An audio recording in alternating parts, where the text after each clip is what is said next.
Two of the most outlandish things I had professional adults who were getting paid to teach me do is in kindergarten and in college. It's like one was well documented, one was entire BS. It was, and I'll let you to figure out who was doing who. Look at these black footprints on the wall. These are from a thing. And then don't touch them. They might not come back. And later we're discovering patterns with circles, square, circle, square. That's a sequence to a high-end extraneous solution. And then the other one was, of course, go outside, look at the moon, and draw it in its different phasings. And this is a real thing. It's like Farmer's Almanac type F. On extra taxes, there's a shortage of toilet paper in one period in my life, and this was nationwide. Imagine if that went over then more than just toilet paper, that there's like these definite quantities that emerge that are like a true North Star. Of course, snow is made up of water, so it starts looking blue when the sun's going down at a certain tint.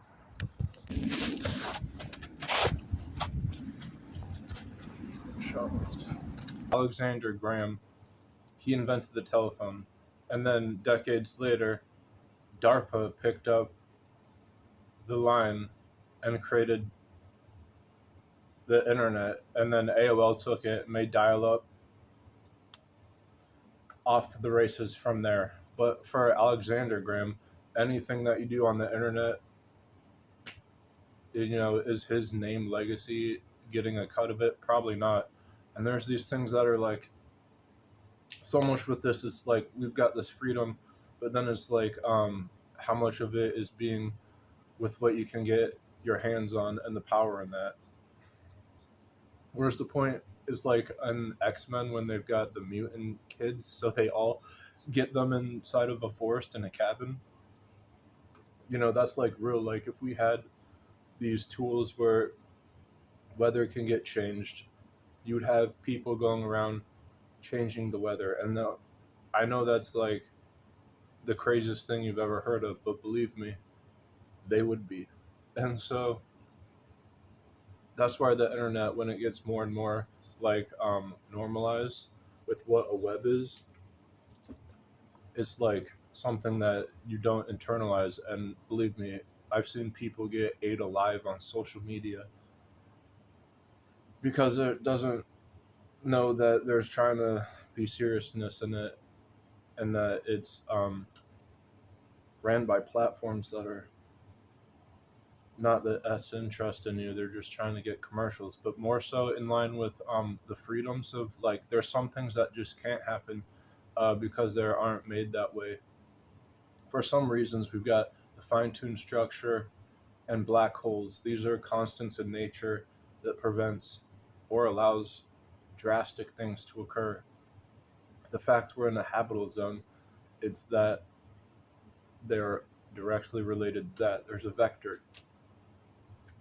I know there's like hurricanes, they usually hit the coast. So if you're in the middle of the country, you don't really gotta worry about them unless you're in flatlands, and then it's Tornado Alley, Thunder Alley. When they're real, it's like if you don't have insurance, your house can collapse on you. Now you need health insurance because of that. The same thing can be placed where if there's a bug in a room and someone gets it and then they bring it home with you, it's as though your room is now that room, a direct, not a vector, but line entangled with that room. And so this is where the web, it gets more so like with these kinds of things, fantastic if it isn't like handled right. And so when there's AI art, you open any math book and you're going to see this boring geometries because they're so